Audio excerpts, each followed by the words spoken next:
Glæd dig til vinterferien.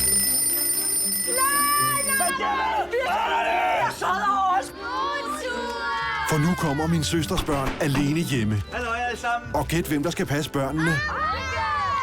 Flop skal have 3,4 deciliter mælk til sin havregryn. Er det fordi, I frygter af, at jeg ikke kan passe jeres børn godt nok? Godt klar over, at far ikke bliver glad for det her.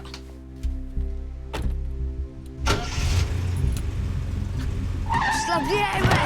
Shit! Nej! 30.000? Hvordan skal vi nogensinde få skaffet så mange penge?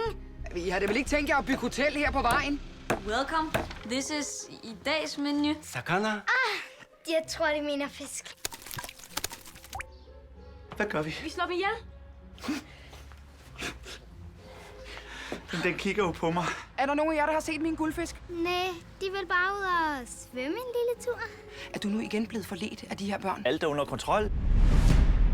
Hoteller betyder turister, og turister betyder penge.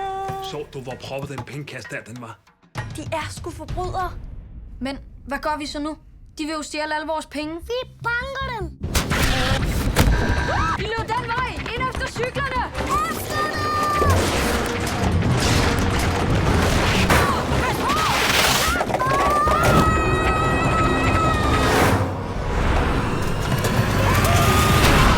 Glæd dig til min søsters børn alene hjemme. Det var sjovt! En gang til! Kommer i biografen i vinterferien.